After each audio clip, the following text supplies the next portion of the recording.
They thought they had already won. The papers were signed, the police were called, and the trap was set. But while they celebrated, Jordan was already 3 steps ahead. With a hidden ally, a recording device, and a plan built over 7 years, she's about to turn their perfect scheme into their downfall. In this game of deception, the final move belongs to her, and it's checkmate. At 9:47 this morning, a text from my husband lit up my phone. It read, "Happy anniversary, my love. I am swamped with work, but I am counting down the hours until tonight. Love you." I was in my office at the restaurant when I saw a movement that made my world stop. There he was, kissing a woman with fiery red hair like it was the most natural thing in the world. I jumped from my seat ready to confront them, but a stranger stepped into my path and whispered, "Do not. The real show is just about to begin." Thanks for tuning in. If this story resonates with you, I would love to see where you are watching from in the comments. This story is a work of fiction, but the lessons it holds are true. It all began on a bleak Wednesday, February 14th, 2024, our second wedding anniversary. I arrived at my restaurant, Rose's Kitchen, at 7:30 in the morning. My plan was to make a special dinner to remind my husband of our love. The air in my office still held the sweet scent of yesterday's baking. I watched Carmen through the window as she prepared for the lunch service. Sunlight streamed into the peaceful dining room. I had decided to cook saffron risotto, which was Jake's absolute favorite. It was the first dish I ever made for him 5 years ago. I was just getting the ingredients together when my phone vibrated at 9:47. It was a message from Jake. "Happy anniversary, my love. Work is crazy, but I'm excited for tonight." He signed it. "Love you." For a brief second, a little flame of hope flickered inside me.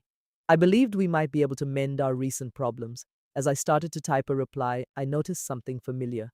I recognized that navy blue coat and the way he stood. I lifted my head and saw him sitting at a corner table less than 30 feet away. I was completely frozen, watching him from the safety of my office. Jake was here at Rose's Kitchen inside my restaurant. This place was my entire world. He was in the one location he claimed he could never visit. He was wearing the same navy coat I had bought him for Christmas. He looked so comfortable, with no clue that I was watching, and he was not alone. A woman with long, vibrant red hair sat across from him. She leaned in, resting her hand on his arm. Then she stood, slid in beside him, and wrapped her arms around his neck. It was a long, passionate kiss, not a friendly greeting. It was the kiss of a lover. He brought his hand to her face in that gentle way he used to touch me. My phone slipped from my grasp and hit the desk with a loud crack. The screen was still lit with his lie about being stuck at work. The world seemed to slow down. My mind could not accept what my eyes were seeing. My thoughts were a mess, trying to find any other explanation. It could not be him. I was just exhausted and imagining things. Maybe it was some kind of elaborate surprise. But I knew that coat, and I knew his posture. I knew the tender way he cradled someone's face because he had done it to me 1,000 times. There was no denying it was him. I was ready to storm out of my office and cause a huge scene. My hand was on the doorknob, my body shaking with rage. When a hand lightly touched my arm, I whipped around, my heart pounding in my chest. A woman I had not seen in 4 years stood before me. It was an old friend, Detective Sarah Morgan. She was in street clothes, but I could see her police badge clipped to her belt. Her eyes were sharp, and her calm energy instantly cooled my fury. "Wait," she said. Her voice was low but firm. "Do not go out there, Zoe. There is something much bigger going on here." Her grip was gentle but strong enough to keep me in place. All I could do was stare back at her in absolute shock. Tears streamed down my cheeks as I trembled. "Sarah, what is going on? I do not understand," I managed to whisper. "I was just getting a coffee," she said, nodding toward the dining room. "I come here on my days off. I saw him walk in about 20 minutes ago. I saw what happened, and then I saw you. I knew exactly what you were planning to do." She gave my shoulder a gentle squeeze. "Zoe, if you go out there now, you will just tip him off. You will lose the chance to learn the real story. Believe me, a man this brazen is hiding more than an affair." "I need to know," I whispered, my voice breaking. Sarah's face softened with pity. "Then you need to go home," she advised. "Go home this instant while he thinks you are still working. Check his desk, his computer, everything. Find your proof. Take pictures of everything. Make copies. Then call me." She handed me her card. "If you confront him now, he will just deny it. He will make you feel like you are crazy and cover his tracks. Do not give him that power." I looked through the window one last time. Jake was getting up and leaving a $20 bill on the table. The woman was already gone. Sarah was right. A fight in the restaurant would solve nothing, but going home might give me the answers I so desperately needed. Okay, I said, my voice barely a whisper. Sarah squeezed my shoulder again for support. Be smart, Zoe. Stay safe and call me with what you find. The second Jake was gone at 9:52, I grabbed my coat and my bag. My hands were shaking so badly I could hardly grip them. I did not even say goodbye to Carmen. A pot was still simmering on the stove. I ran out the back door, still in my apron, into the cold, drizzling rain. The 12-minute drive to our house took me only 8. When I arrived, Jake's car was gone. I used my key to open the front door to our quiet, ordinary house, but I knew that nothing would ever be ordinary again. I walked directly to Jake's home office. The door was slightly ajar. His desk was a mess of paperwork. A divorce petition sat right on top. It listed Jake Michael Carson as the petitioner and me, Zoe Maria Martinez, as the respondent. He had already filled it out and signed his name in dark blue ink. The only thing missing was my signature. Below it was an appraisal for Rose's Kitchen, valuing my business at $2.8 million. Then I found a printed email from Marcus Brennan from November 3rd, 2023. It read, Jake, we can close the sale once you have her power of attorney. The $2.8 million offer is solid. Get her signature before October 28th. The plan was to wire the money to an offshore account. Another email from February 11th noted the red-haired woman was handling the emotional part of the strategy. At the bottom of the pile, I saw a printed text message. The sender's name made my blood turn to ice. It was from Maya, my very own sister. The woman with the red hair was my sister. The message was dated February 14th, 2024. The time on the clock said 2 in the afternoon. I had been sitting there for nearly 3 hours just staring at the papers. I was trying to understand any piece of this unbelievable nightmare. Jake was not home. His car was missing from the driveway. He was still out somewhere with her. He was with Maya. In that silent room, I accepted that I did not know my husband or my sister at all. The printed text message felt like it was mocking me.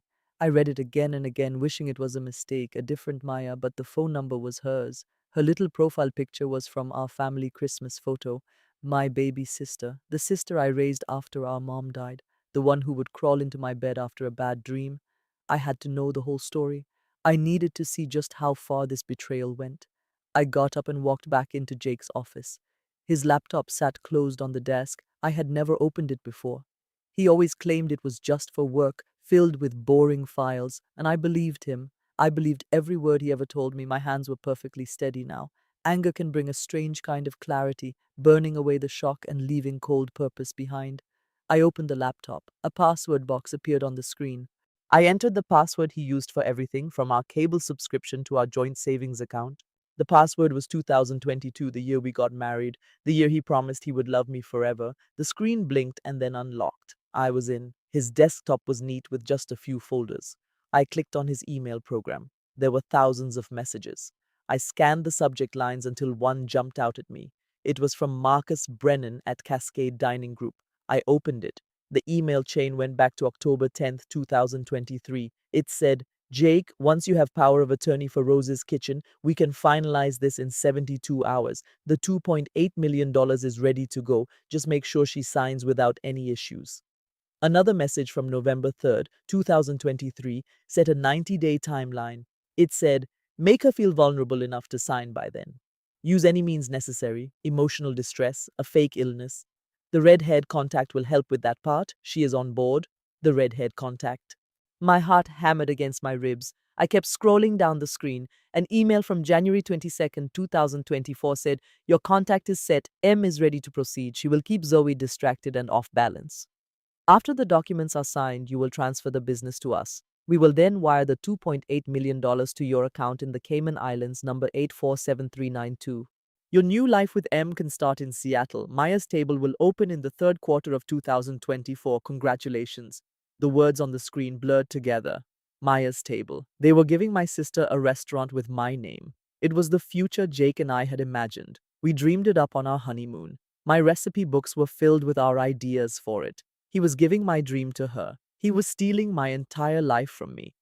I clicked on his personal files. A folder inside was just named M. When I opened it, dozens of photos appeared. They showed Jake and Maya in Seattle. They were at Cannon Beach, the same place he asked me to marry him 3 years before. In one picture, her hand was on his chest as he kissed her neck. The photos went back 18 months, a full year and a half. Their secret affair had been going on that long. The deception felt like it was suffocating me. I opened his private messages. His chat with Maya was right at the top. The texts were from last night. It was February 13th, 2024, at 11:47 at night. Maya sent, "Tomorrow is your anniversary with her. Can you go through with this?" Jake sent back, "Do not worry, my love. I will send a nice text tomorrow to keep her happy. Everything will be finished by October.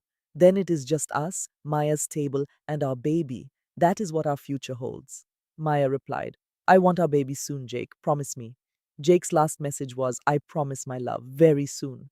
I slammed the laptop shut with a bang that rattled the desk. My hands were not trembling from sadness, they were shaking with pure rage. The sting of their betrayal felt like my bones were cracking. My own sister wanted a child with my husband. Maya wanted to take the life that I thought was mine. Jake was lying to both of us. He promised me a future while he was planning to take my family's company. He offered her a life built on a foundation of lies.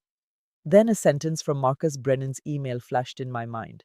"Make sure she is weak enough to sign, emotional issues, sickness, whatever is needed." Sickness.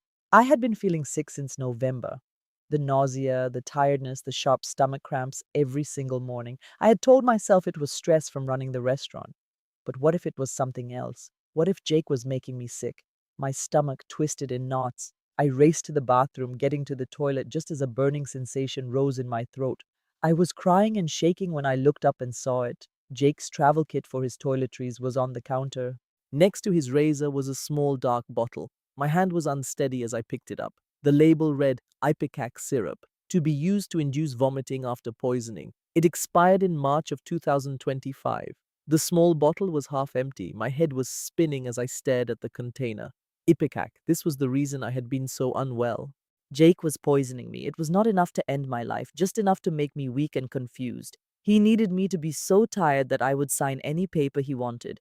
Make sure she is weak enough to sign. I could not accept it.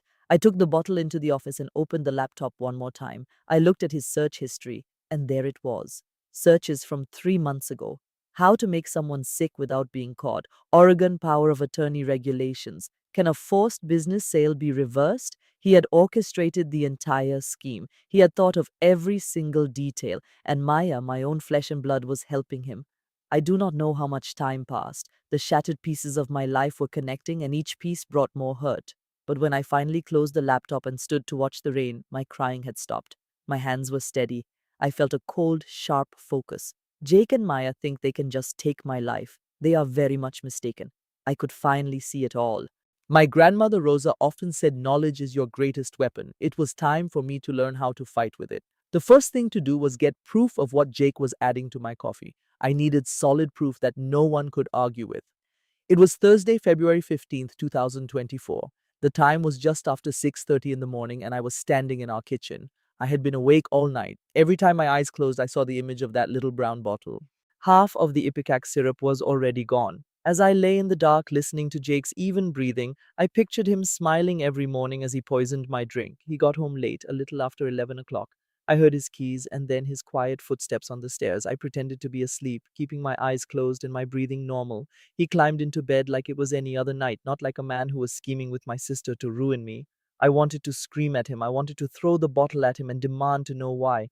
But I did not even twitch. I had to be smarter than him to win. I needed hard evidence. So I got up when the alarm buzzed at 6:30. I followed my usual morning routine. I brushed my teeth, tied up my hair, and put on an old Portland Trailblazers sweatshirt. I walked into the kitchen acting like it was a regular Thursday. Jake was already there in his gray shirt and sweats, waiting for the coffee to brew. He turned and gave me the same sweet smile I had fallen in love with 5 years ago. "Good morning, my dear," he said, as if he was not destroying my life. "Good morning," I answered in a calm voice. I stayed in the doorway with my arms crossed, just watching. He got 2 mugs from the cupboard. They were the ones from the farmer's market with little strawberries on them. He poured coffee into both, and steam began to rise. Then he went to the refrigerator for my almond milk. As he did that, his other hand slipped into his sweatpants pocket. The motion was quick, just enough to grab a small object. It was the little brown bottle I had found. My stomach tightened, but I did not move. I kept my face calm and watched. He twisted off the cap and held the bottle over my mug. 2 clear drops fell into the dark coffee. He put the cap back on, put the bottle in his pocket, and got the milk out like nothing happened. The entire move took less than 5 seconds. If I had blinked, I would have missed it. He stirred both coffees, the spoon making a small clinking sound. Then he brought my cup over with that same casual smile. Here you are, my love, with extra almond milk, just how you like it. I took the mug from him, my fingers brushing his. My hands were completely still. I would not let them shake. Thank you, I said. I raised the mug to my mouth and acted like I was taking a sip. I smelled something wrong right away. The coffee was strong, but there was another smell mixed in. It was a chemical odor. Something was very wrong. I let the liquid barely touch my tongue, then I put the mug down. It is perfect. I lied. Jake leaned on the counter, drinking his coffee and looking at his phone. He was probably texting Maya to plan their next steps. I watched him from over the top of my mug, pretending to drink as my heart turned to stone. For 3 months, the man I married had been poisoning me every single day. I realized now it began in November. I had been so tired and felt a strange sickness. I would get sharp pains in my gut at work, which made me bend over, hoping my staff would not notice. I knew my body was not right. I thought it was stress, or an ulcer, or maybe a stomach bug. I went to the doctor 2 times. He ran some tests but did not find anything. He thought it could be anxiety and told me to rest. But it was Jake the whole time. He was making me sick so he could control me. Zoe, are you all right? Jake's voice cut through my thoughts, and I flinched. He was watching me, his head tilted with false concern. You look very tired. I am fine, I answered. I just did not get much sleep last night. You have been saying that a lot, he pointed out, putting his mug down. He came toward me and gently tucked a loose strand of hair behind my ear. His touch made me feel ill. You should probably stay home from work today. Carmen can run the restaurant. You really need to rest. More rest so I would get weaker, so I would be an easier target for him. Maybe you are right, I replied, forcing myself to smile. I will think about it. He leaned in and kissed my forehead. The kiss was soft and loving, like the one he gave me on our wedding day. I love you, Zoe, he said quietly. For a split second, his act was so convincing I almost believed him. Almost. Then he grabbed his keys from the counter and went to the door. I have a meeting early this morning. I will see you tonight. Okay, I said. Okay. The door clicked shut behind him. I stood completely still until I heard his car pull out of the driveway. Then I moved with purpose. I found a small glass jar and poured my coffee into it, making sure to get every last drop. I sealed the lid tightly, wiped the jar, and hid it in my purse. After that, I poured Jake's leftover coffee down the sink, washed both mugs, and placed them in the dishwasher. I gripped the counter to steady myself. My hands were trembling now, not from fear, but from a powerful anger. He had done this for 3 solid months, and I had no clue. He fooled me completely, but my eyes were wide open now. I was going to get my proof. I pulled out my phone and searched for the nearest medical lab. A search result with 4.7 stars appeared, Providence Medical Lab. It opened at 8 in the morning and was only a 20-minute drive. I texted my manager, Carmen. Could you open the restaurant for me? I have a doctor's visit and should be there by noon. She responded immediately. Of course, honey. Is everything all right? I looked at her message. Nothing was all right, but I hoped it would be soon. Yes, I typed back, just a routine checkup. I put my phone aside, grabbed my purse holding the coffee sample, and headed out. I had to know if my husband Jake was poisoning me and exactly what he was using. I needed solid proof that would be accepted in court. This was about more than me. This was for Rose's Kitchen, my grandmother's legacy that Jake and my sister Maya were conspiring to take. I could not let them succeed. On Friday, the 16th of February, shortly after 10:15 a.m., I drove into the parking lot of Providence Medical Lab in Portland. For 5 minutes, I sat with the engine off, my hands gripping the wheel so tightly they hurt. I stared at the building's glass doors, terrified to go in. My purse held a paper bag with a small jar of the previous day's coffee. It was the same coffee Jake had served me, the one I witnessed him spike. I told my friend Carmen I was just running an errand to meet a new restaurant supplier. She did not press for details. Carmen was never one to pry. She just told me to take as long as I needed. I was so grateful that she accepted my story. I had not slept a wink the entire night before. I lay there next to Jake, listening to his steady, calm breathing. I could not imagine how he could sleep so soundly after betraying me, how he could scheme with my own sister to ruin my life, how he could have spent 3 months deliberately putting poison in my coffee each morning. He made coffee for me this morning, like he always did. He had the same routine, the same warm smile, and gave me the same goodbye kiss before he left. I did not take a single sip. The moment he walked out, I poured it all down the drain. And for the first time in weeks, I did not feel ill by 9 o'clock. My stomach did not hurt. I was not lightheaded. I felt perfectly normal. At that moment, the truth became painfully clear. It was the coffee. It was always the coffee. I grabbed my purse, took a slow, deep breath, and stepped out of the car. The air was cool and wet, a typical Portland day in February. It was a chill that sank deep into your bones. I crossed the parking lot, walked through the automatic doors, and entered the reception area. The room was sterile and smelled of bleach mixed with a lavender scent that made me feel sick. A woman behind a glass partition smiled at me. "Good morning. How can I help you?" I fought to keep my voice even. "I have a question about getting a liquid tested for toxins." Her smile faltered slightly. "Please hold on for a moment." She made a brief, quiet call, then turned back to me. "Dr. Bennett will see you in a few minutes. Please have a seat." I chose a hard plastic chair by the window, clutching my purse on my lap. The jar of coffee felt like it weighed a ton. Other people were in the waiting room. An older man was leaning on his cane. A young woman was looking at her phone. A mother was trying to soothe a crying baby. They were all just regular people with regular issues. I wondered if any of them were there because their husband was trying to kill them. I had a feeling I was the only one.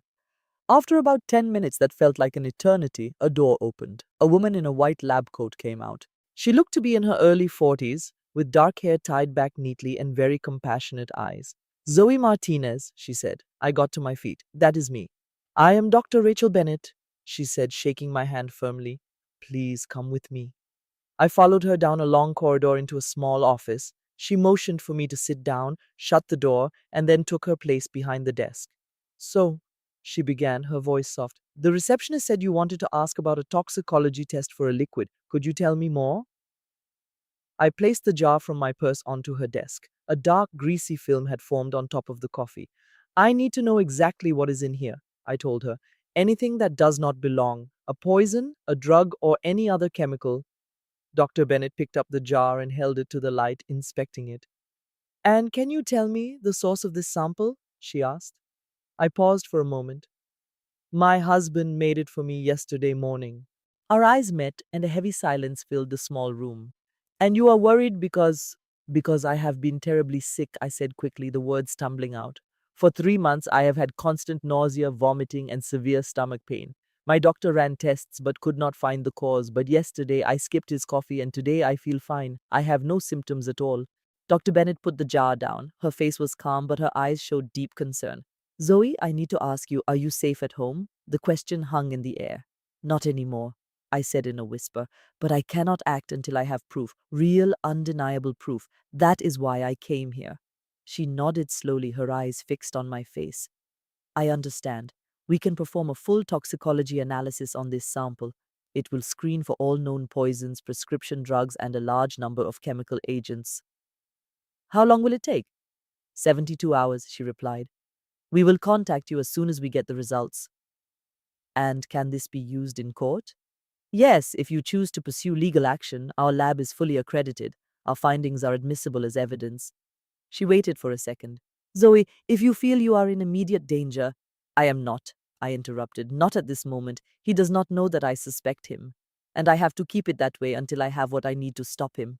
Dr. Bennett observed me for a moment before giving a slight nod. "I see. The test will cost $127.50. We could bill your insurance if—" "No," I said, pulling out my wallet. "I used an old credit card my mother had given me for emergencies. I will pay with this. Please do not send any information to my insurance company." She did not question my request. She simply processed the payment and gave me the receipt. She assured me they would call by Monday afternoon. She also told me to call 911 or her directly if I started to feel unsafe, handing me her card. I tucked the card and receipt into my purse and thanked her sincerely. As she walked me to the door, she rested a reassuring hand on my shoulder. "Please be careful, Zoe." Back in my car, the cold air felt sharp. I just sat there for a moment, my hands trembling. The first step was complete. In 3 days, I would have confirmation of what Jake was putting in my coffee. With that evidence, I could figure out my next move. I started the car and headed for Rose's kitchen. On the drive, a thought hit me. I felt so much better. My mind was clear, my stomach was calm, my headache was gone. I felt like myself again for the first time in months. That realization was almost as terrifying as the poison. It confirmed that Jake's terrible scheme was working. He was gradually breaking me down, one cup of coffee at a time, and I had no idea. But now I knew I had to get through 72 hours to learn if my own husband was trying to kill me. Then I could finally figure out how to escape this nightmare. It was now Monday, the 19th of February. I was at Rose's kitchen, busy getting ready for the dinner crowd when my phone vibrated in my pocket. I dried my hands on my apron and checked the screen. The call was from a Portland number I did not know. A knot of terror tightened in my stomach. I went into the back office to answer it. Hello? Zoe, this is Dr. Rachel Bennett from Providence Medical Lab. Her voice was professional, but I sensed an underlying urgency. Can you come to the lab now? I have your results, and I think it is important we discuss them in person. My stomach felt like it fell through the floor. Did you find something in it? Yes, she said softly. And I believe you need to see this as soon as you can. I told Carmen I had to step out for an hour or so. I grabbed my purse and was on my way before the gravity of the situation fully registered. The 12-minute drive felt endless. My hands were locked on the steering wheel as my mind raced through all the terrible possibilities. They found something. I had my proof. By the time I reached the lab, my heart was hammering against my ribs. Dr. Bennett was waiting for me in the same office as before. She was standing when I entered, gestured to a chair, and then firmly closed the door behind me. A single manila folder rested on her desk. She sat, opened it, and pushed a single piece of paper toward me. Zoe, she began gently, the results arrived this morning. I waited to call because I had my team rerun the test to be certain. This is extremely serious. I lowered my gaze to the report in front of me. The lab results were full of medical jargon, but a single line was marked in bright yellow. It said Ipecac syrup was detected, 15 milliliters in a 250 milliliter serving. The room went fuzzy for a moment. I blinked hard to make things clear again.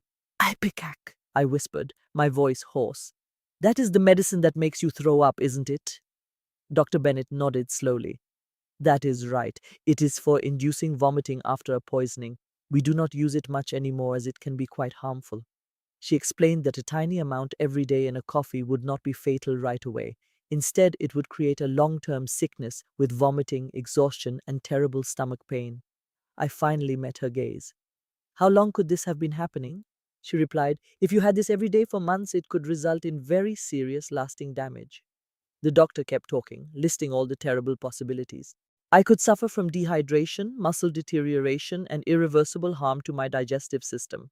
She paused, then stared right at me. Zoe, someone has been poisoning you on purpose? And based on our conversation, this has been happening for at least 3 months. The doctor's office felt like it was tilting. I placed a hand on the desk to keep my balance. 3 months. This sickness started back in November. The unending fatigue, the constant aches. I had blamed it all on stress. I believed it was all in my imagination, but it was Jake. For 3 whole months, he had smiled at me, kissed me, and handed me coffee each morning, all while he was secretly trying to ruin me. Dr. Bennett's voice was gentle but firm. Zoe, you must take this to the police right now. What was done to you is a serious crime. The person responsible is guilty of assault and possibly even attempted murder. You are in danger. I simply shook my head. No, I am not going to do that. She seemed baffled. Why ever not? Because this single report is not enough, I told her, gesturing to the paper. I need to uncover his entire scheme. If I go to the police now, he will just deny it. He will say I am unstable or that I poisoned myself to frame him. He is very clever. He has money and a team of lawyers. He is already trying to steal everything I own. Dr. Bennett's expression became grim. Zoe, if he is poisoning you, he could become more desperate. I am aware, I said, my voice even, but I have not had his coffee for 4 days. He does not have any idea that I know, I added. I have to use this secret to get all the proof needed to stop him permanently. She looked at me for a long time, then gave a slow nod. Very well, but I need you to promise me something. If you feel you are in any danger at all, you will call 911 or me. She took out a business card and wrote on the back, This is my personal mobile number. You can reach me anytime. I accepted the card, folded the report, and put them both into my handbag. Thank you so much, Dr. Bennett, for all of your help. As I was about to leave, she placed a hand on my shoulder. Please be incredibly careful, Zoe, she said quietly. I went out to my car, the truth in my purse feeling as heavy as a stone. This was the final proof of what Jake had been doing. It confirmed he was making me sick and weak, hoping I would sign over Rose's kitchen to him. Make sure she is fragile enough to sign the documents. That was the exact phrase from Marcus Brennan's email. And Jake did precisely that. He poisoned me. Every single morning for 3 months, he looked me in the eye as he served me a cup of poison. I sat in my car, my hands clenched on the steering wheel, just staring ahead. The anger I had held back for 5 days was now hardening into cold resolve. Jake thinks he is in command. He believes he has already won this fight, but he is deeply mistaken because I have the evidence. I have real documented lab confirmed evidence. And that one fact changes the entire game. I started the car, my brain already plotting my next actions. Jake does not just want the restaurant, he wants me completely out of the picture, and my own sister Maya is helping him. But both of them made a massive mistake. They totally misjudged my inner strength. They were sure I was too ill and too defeated to ever resist. They never dreamed I would discover the bottle he was using. They never thought I would get the coffee analyzed. And they certainly never imagined I had a secret weapon of my own. But I do. My grandmother made sure of it. Abuela Rosa left me much more than just her restaurant. She left me something else. It is something that Jake and Maya and Marcus Brennan have no clue about. It is something I have not even handled in 5 whole years, not since the day she gave it to me. But I believe now is the perfect time to finally put it to use. Jake worked hard to make me weak. He tried everything to break my will. But he is about to find out that I am the one holding all the cards. By the time he realizes what is truly going on, it will be much too late for him. It is Tuesday night, February 20th, a little after 7 o'clock. I am standing in the doorway of my Abuela Rosa's old room. She died 5 years ago, and I have hardly been in this room since. The house is completely still. Jake texted me an hour ago saying he was working late, which I am sure means he is with Maya. I do not even feel hurt anymore. Let him make his problems even worse. I came here tonight to feel secure, to be in a space that brought her back to me. I can still smell the faint fragrance of her perfume, Chanel No. 5. It was the only indulgence she ever bought for herself. The walls are lined with old photographs. There is a picture of Rose's kitchen when it was just a small storefront on Division Street. There is my abuela in her apron, a tiny smudge of flour on her cheek, smiling for the picture. And there is another photo of me as a young girl, perched on a stool beside her while she showed me how to knead the dough. I miss her so much it feels like a physical ache. I desperately wish she was here now to tell me what to do. She always knew the right way to go. I went over to the old wooden dresser she found at a neighborhood sale in 1979. She had carefully refinished it by hand. Sitting on top, in a place of honor, is her recipe book. This is not the copy they sold at the restaurant. This one is her personal journal bound in leather, now 45 years old. The cover felt incredibly soft and worn from all the years she held it. Inside, her elegant, flowing script filled every page with her famous recipes. Mole negro, tamales o axaqueños. I had flipped through this book countless times, but I was never able to cook from it. It always felt too much like saying a final goodbye to her. But tonight I reached for it. I am not entirely sure why. Maybe I just needed to feel her presence. Maybe I needed a reminder that I descend from a line of very strong women. I lifted the book gently and sat on the bed. The leather spine was cracked and some of the stitching was loose. As I was holding it, a corner of the cover snagged my sleeve and I heard a quiet tearing sound. My heart stopped. Oh no, please do not be ruined. I inspected it more closely. The leather on the inside cover had pulled back, showing something hidden there. It was not cardboard, as I had always assumed. It was paper. I placed the book on my lap and slowly pulled back more of the torn leather. And there, tucked inside a hidden pocket, were 3 folded sheets of paper. My hands were shaking as I took them out. The first was a letter written in blue ink in my abuela's own hand. I unfolded it with care, smoothed out the creases, and began to read. My dearest granddaughter Zoe, if you are reading this, I must be gone.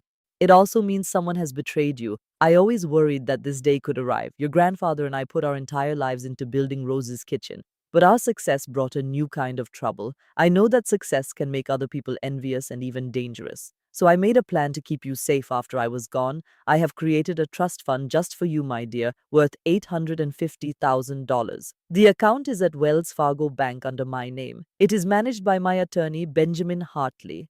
He has been a trusted friend for 40 years, and I trust him completely. The fund has one very important requirement. You can only access the money with proof that someone is trying to take Rose's kitchen from you. If you are reading this letter, I am certain you now have that proof. You must contact Benjamin. Show him everything you have discovered. He will help you to get the money. Use that fund to protect yourself and to save our restaurant. This is your safety line now, Zoe. Please be wise when you use it. My love will be with you forever. Abuela Rosa. The words on the page started to blur. Warm tears began to stream down my cheeks, and I did not try to stop them. She had known that something like this could happen. She knew I might need help, and she created a plan to make sure I would have it. Even after all this time, she is still looking after me. I dried my tears and then looked at the second piece of paper she had left for me. The first document was an official certificate from Wells Fargo Bank, dated a decade ago in January of 2015. It outlined the Rosa Martinez Family Trust Fund, which started with a value of $850,000. The second item was a business card for an attorney named Benjamin Hartley. His phone number was printed directly below his name. I just sat there for a long time holding my grandmother's letter and the certificate. $850,000. That was more than enough to hire the best lawyers in Portland. It was enough to take on Jake and Marcus Brennan. It was enough to save my grandmother's dream. It also proved she had trusted me to protect her life's work. She knew I would never surrender. I carefully folded her letter and placed it back in the book with the other items. I stood up and walked to the window, staring down at the city street. The city lights were beginning to glow, casting long shadows across the pavement. Somewhere in that city, Jake was with Maya, convinced that he had already won. He assumes I am too broken and frightened to even put up a fight. He is so very wrong. My grandmother left me the exact tools I needed to defend myself. Now it was my turn to use them. The first thing tomorrow, I will call Benjamin Hartley. I will present him with the lab report, the emails, and the forged signatures. I will lay out the entire story for him. Then, I will access the money from the trust, and my real battle will finally commence. It was Wednesday, February 21st, just after 3 in the afternoon, when I entered the law office of Hartley and Associates on 3rd Avenue. The office occupied an old pre-war brick building with soaring ceilings and ornate molding. The air smelled like old leather books and furniture polish. A receptionist with silver hair offered me a kind and welcoming smile. "You must be Zoe Martinez. Mr. Hartley is ready for you." She guided me down a long hall lined with framed diplomas and vintage photographs of Portland. My heart was pounding in my chest. I had made the call that morning with a shaking voice. "My name is Zoe Martinez. My grandmother, Rosa Martinez, instructed me to contact Benjamin Hartley. This matter is extremely urgent. An appointment was scheduled for 3 o'clock that very afternoon. So there I was, with a large envelope in my purse containing my grandmother's letter, the report, and all the documents. The receptionist paused at a heavy oak door with a brass plate. It read, "Benjamin Hartley, Esquire." She knocked softly and then opened it. "Zoe Martinez is here to see you." A strong, reassuring voice called from inside, "Please show her in." As I stepped into his office, he stood up from his desk to welcome me. Benjamin Hartley was exactly how I had imagined. He was in his mid-60s with perfectly styled silver hair, gold-rimmed glasses, and a classic gray suit that gave him an air of dignity. He extended his hand. "Zoe," he said. Hearing my name spoken with such gentle familiarity brought a lump to my throat. "Please, have a seat." I settled into a leather armchair as he returned to his own. He placed his hands on the desk and regarded me with a kind, empathetic expression. "You look so much like her," he said softly. "Like Rosa. You have her eyes and you have her spirit." I struggled to keep my tears in check. "Not now." "You must have known her for a very long time." 40 years, he replied. "She first came to me in 1984 when Rose's Kitchen was just getting started. We became dear friends. She was one of the strongest women I have ever known, and she spoke about you constantly. She was incredibly proud." A sharp pain tightened in my chest. "She told you about the trust fund?" "Yes, she did," he confirmed, his tone becoming more serious. 10 years ago. It was her life savings from 30 years of hard work, $850,000. She made me vow to keep it a secret, even from you, unless someone attempted to steal the restaurant. I gave a slow nod. "Someone is trying to do that right now." I took the large envelope from my purse and placed it on his desk. Benjamin opened it and reviewed every document inside. He started with my grandmother's letter, and I watched his expression harden. He then read the report from Providence Medical Lab. His eyes widened at the word Ipecac. He inspected the forged divorce documents, then the emails from Marcus Brennan. He absorbed every word, his face growing darker with each page he turned. When he was done, he set the papers down and looked at me directly. "Zoe," he said, his voice low but filled with rage, This is far more than just fraud. This is attempted murder. I know, I whispered. That's why I am here. I need your assistance. Benjamin leaned forward, his eyes intense. You have my help and you have Rosa's help. She worried someone would try to harm you and take the restaurant. That is exactly why she set up the trust with one specific condition. The funds can only be accessed with proof that someone tried to take Rose's kitchen. He gestured to the papers. And this is all the proof we will ever need. It is undeniable, detailed, and cannot be disputed. A wave of profound relief washed over me. So the money is really available? Yes, he confirmed, but we must move quickly. This afternoon, I am filing an emergency motion with the Multnomah County Court. We are requesting three actions. First, an order to freeze all marital assets, including the restaurant. This will stop Jake from selling it. Second, we will petition for the immediate release of the trust, giving you the necessary funds. And third, we are demanding a criminal investigation into Jake Carson for forgery, fraud, and poisoning. My heart started to race. How much time will that take? With an emergency motion and evidence this powerful, a judge could issue a ruling within 48 hours. If it is granted, Jake will be barred from the restaurant and you will receive the full $850,000. I let out a breath I did not realize I was holding. And what about the poisoning? Benjamin's expression turned grim. That is a police investigation. The court can initiate it, but law enforcement will require your full cooperation. Do you know an officer I can contact? I instantly thought of my friend from high school, Detective Sarah Morgan.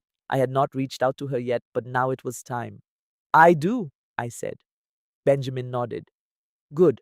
Once this motion is filed, Jake will know something is happening. He will become anxious. Frightened people can act irrationally. You are going to need someone looking out for you. I will call her, I assured him. He rose from his chair and I stood as well. He walked around the desk and placed a gentle hand on my shoulder, just like my grandmother used to. Rosa loved you more than anything in this world, Zoe. She would be so incredibly proud of you at this moment. The tears welled up again, and this time I did not stop them. I miss her terribly. I know, he said gently, but she is still with you. She is alive in you, in her restaurant, and in this fight that you are about to win. I left his office an hour later, holding a copy of the court filings. A hearing was scheduled for Friday, February 23rd. As I walked toward my car, the sun finally emerged from behind the gray Portland clouds. For the first time in what felt like an eternity, I felt a sense of hope. My grandmother had been watching over me even after she was gone. She had armed me with everything I needed to fight back, and with Benjamin's guidance, I was ready. But Jake was still out there. He was a dangerous individual who had to be stopped. He needed to be held accountable for his actions. I pulled out my phone and scrolled to the name I needed: Sarah Morgan. We had not talked for a couple of months, but I was certain that if anyone could help me, it would be her. I pressed the call button. On Saturday morning, February 24th, just after 11, I was sitting in a booth at Stumptown Coffee Roasters. I had ordered a simple black coffee. It had been 10 days since Detective Sarah Morgan prevented me from confronting Jake and my sister at the restaurant. I was meeting with her now because I finally had my proof. The day before a judge had approved Benjamin Hartley's emergency motion, Jake was now legally prohibited from setting foot in Rose's kitchen. The restraining order was active, and my grandmother's trust fund was officially mine. But a court order was not the same as justice. I needed to see Jake in jail. That was the reason I called Sarah. She arrived at 11:15. She wore jeans and a black leather jacket with her badge on her belt. She moved through the busy cafe with the same sharp intensity she had 10 days earlier. She spotted me right away and slid into the booth across from me. Zoe, she said softly, how are you managing? I looked her straight in the eye. I am managing because of you. If you hadn't intervened that day, I would have ruined my own case. Thank you so much, Sarah. She simply nodded. I'm glad I was there. Now let's see what you've got. I slid a thick manila folder across the table toward her. The reality was so much worse than an affair. For 3 months, Jake had been systematically poisoning me. He was conspiring with a man named Marcus Brennan to seize control of my restaurant. And their conspiracy was even more sinister. I studied Sarah's face as she opened the folder. Her eyes went wide when she saw the toxicology report. Her jaw clenched as she read the emails between Jake and Marcus. Her face grew colder with every single document she reviewed. The first page contained the lab results. It showed the coffee had 15 milliliters of ipecac syrup. That amount is enough to induce persistent nausea, vomiting, and extreme exhaustion. Sarah could only manage to whisper, "Oh my goodness." "How long was he doing this to you?" she asked. For 3 whole months, from November until February, I told her. He prepared my coffee each morning and slipped in a dose of poison. I simply thought I was falling ill. The doctors could never figure out what was wrong. The whole time, Jake was intentionally making me weaker. He wanted me to be too worn out to resist when he made his move to take everything.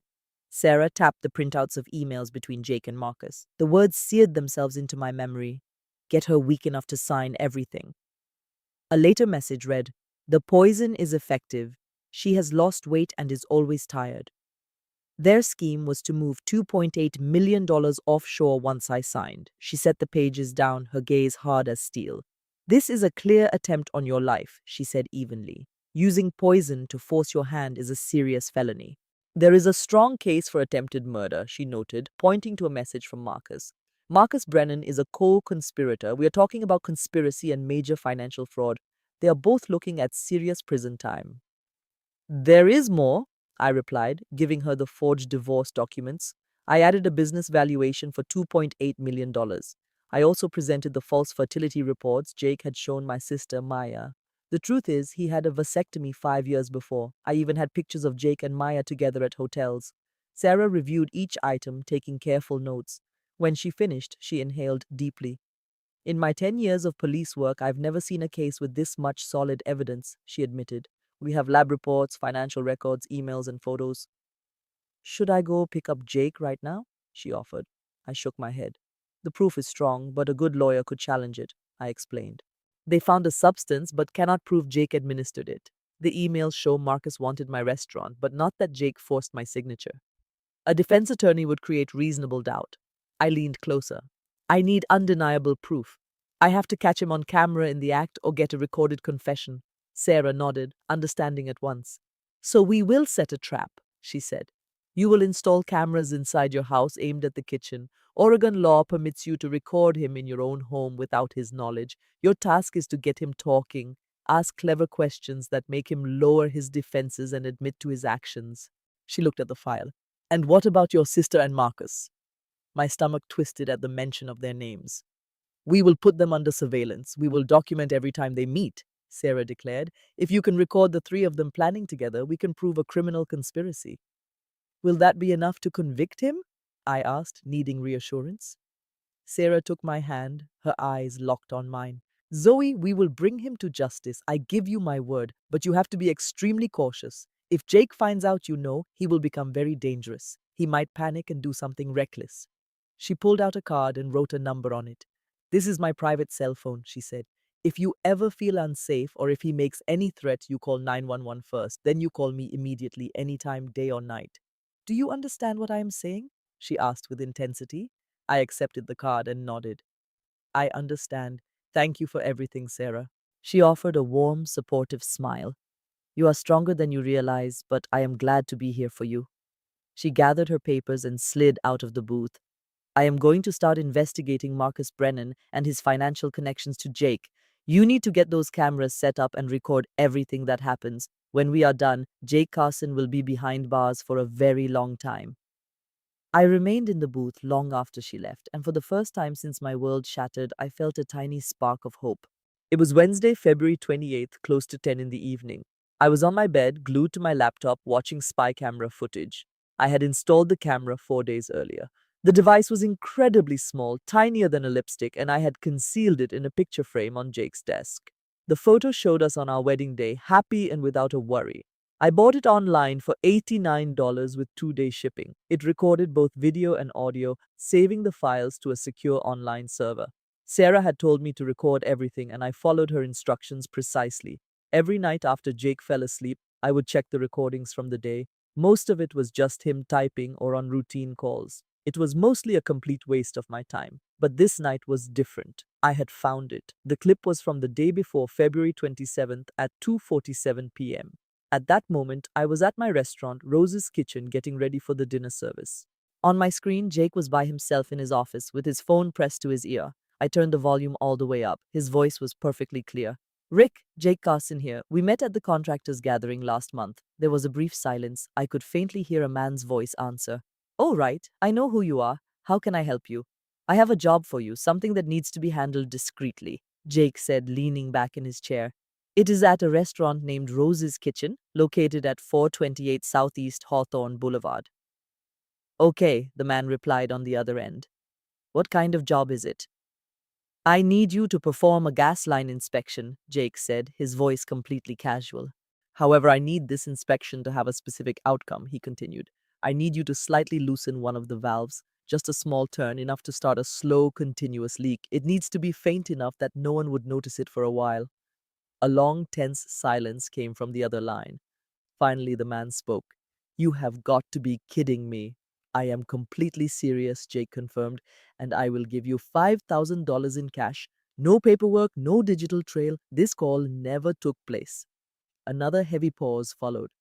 The man began to say, if a gas leak happens and someone is inside, that is the whole point, Rick, Jake interrupted. His voice was chillingly calm, like he was talking about the weather. I need this to occur on the evening of October 28th at about 8 o'clock. I will make sure she is in the kitchen alone after closing time. A cold wave of fear washed over me. She? Rick asked. Who is she? My wife, Jake said. And I have to make sure there is no way for her to get out. I slammed the laptop shut. My hands were shaking so much that I almost dropped it. I played the last 10 seconds of the recording again. I have to make sure there is no way for her to get out. I listened to it a second time, then a third. His words felt like a punch to my stomach. Jake was not just trying to steal my business, he was making plans to have me killed. He was paying a man to create a gas leak to destroy my restaurant with me in it. With a trembling hand, I pressed play to hear the rest of the conversation. Rick's voice came back, quiet and unsure. Man, I do not know about this. That seems extremely dangerous, Rick stated. If anyone dies, no one can trace it back to you, Jake cut in. It will look like a horrible accident. An old building, a bad gas line, a terrible fire. The official review will not find anything suspicious. My wife will be gone. I will act like the heartbroken husband, take over the restaurant and sell it quickly. It is a clean, simple solution, and you walk away with $5,000. I need to think this over, Rick finally said. You have until March 15th to make up your mind, Jake told him. After that date, the offer is gone. The call ended. Jake put his phone down, stretched his arms, and went back to his work like he had not just paid for my murder. I closed the laptop and the room went dark. October 28th. He had been scheming for 8 months. He lived in my house, kissed me goodnight, and pretended to love me, all while planning my end. A sudden feeling of sickness overcame me. I stumbled to the bathroom and splashed my face with cold water. The reflection in the mirror was a stranger. Her face was pale and her eyes were wide with pure terror. But under that fear, a new feeling was growing. It was a searing, hot anger. For the last 3 months, Jake had been making me sick. He forged my signature on important documents. He worked with Marcus Brennan to steal the restaurant my grandmother gave me. He was having an affair with my own sister. And now, he was doing this. He was arranging my murder. He wanted me out of the picture for good. He wanted to completely erase me so he could take my life and start a new one with Maya. My knuckles turned white as I gripped the sink, trying to catch my breath. No, I said quietly to my reflection. You are not going to win. I returned to the bedroom and opened the laptop again. I immediately created 3 separate copies of the video file. The first copy I sent to my phone. The second I put on a flash drive that I hid inside my purse. The third I sent to a private email address. Then I sent a text to Sarah. I have it. We have to meet tomorrow. It is urgent, she replied almost instantly. 7 a.m. at my office. What happened? I paused for a moment, then typed, Jake hired someone to murder me. I have the entire thing on video. I could see the 3 dots as she typed her reply. Oh my God, Zoe, are you in a safe place? Yes, I texted back. He is asleep. I am all right. Lock your bedroom door. Do not let him come in. I will be there at 7, she responded. I got up to double check the lock on my bedroom door. Then I sat on my bed and listened to the recording of Final Time, October 28th. He had it all figured out, from the date to the exact method, but he made a single, fatal mistake. He had no idea that I was watching every single move he made. He did not realize I had recorded every word he said, and now I had all the proof I needed. This was clear evidence that Jake Carson hired someone to end my life. Tomorrow I would give this to Sarah to set our plan in motion. But for tonight I sat in the silence, listening to the sound of my husband sleeping. And I was certain of one thing. I was no longer afraid. I am ready for him. He believes he has 8 more months to execute his plan. My husband is completely unaware that I know his entire secret. His life is about to completely fall apart before he even knows it. It was Tuesday, March 5th, a little after 4 in the afternoon. I walked into the office of Anderson Investigations in downtown Portland. The air felt heavy with the smell of old coffee and smoke, even with a no smoking sign on the wall. A man in his 50s with some gray in his hair was at a desk covered in papers. He glanced up as I came in. "You must be Zoe Martinez," he said. I told him that was me. "Tom Anderson," he said, getting up to shake my hand firmly. "Please have a seat." I sat in the chair across from him, clutching my purse on my lap. I had hired Tom just 5 days earlier, immediately after showing Sarah the video. The footage captured Jake paying Rick Donovan to murder me. Detective Sarah had opened an official investigation and urged me to be patient. But I simply could not wait. I had to find out what Jake was up to. I also needed to know how deeply my sister Maya was involved. This is the reason I hired Tom, the private investigator. My request for him was simple: watch them both and uncover their hidden agenda. He slid a thick file across the desk to me. "Here is your first report," he said. "I've been on them for 5 days. They are not being careful at all." I opened the folder. A summary page was on top with a large stack of pictures underneath. There were so many photographs. I saw images of Jake and Maya at the Marriott downtown hotel. I saw them holding hands across a table at a restaurant. There was even a picture of them sharing a deep kiss in a supermarket parking lot. A sickening feeling started to grow in my stomach, but I made myself keep looking. "They get together 3 times a week," Tom told me. "Always at that same hotel. It is always between 2 and 5 in the afternoon while you are at work.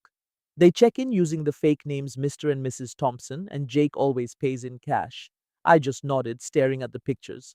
"What else is there?" "Your sister is visiting a fertility doctor," Tom said, "at a clinic on the northeast side. He followed her to that location twice this week. Her visits are on Tuesdays and Thursdays at 10 o'clock in the morning."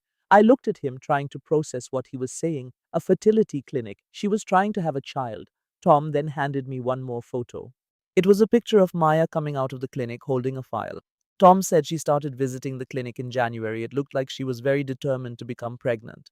I felt a crushing weight on my chest. Maya was planning to have a baby with my husband, Jake. "Does she know he's my husband?" I asked in a very low voice. Tom just shrugged his shoulders. "It is difficult to know for certain, but judging by how they act, my guess is that she knows. They appear to be a couple making plans for a life together. She often brings up a restaurant she wants to start called Maya's Table. He also talks about them moving to Seattle. You are the only one who has been left in the dark." I shut my eyes for a second and breathed in deeply. "What's in this one?" Tom handed me the final picture. It was a photo of Jake and Maya inside a coffee shop. Jake was showing Maya a piece of paper. A wide smile appeared on her face as she looked at it. "I took this yesterday," Tom told me. "I was not close enough to read it, but it looked official. It could have been some kind of medical form." I looked closely at the picture. A medical form. An idea began to take shape in my mind. "Let me see that again." Tom gave the photo back to me. I used my phone to get a closer look at the image. The document in Jake's hand had a logo at the top from the Oregon Wellness Clinic.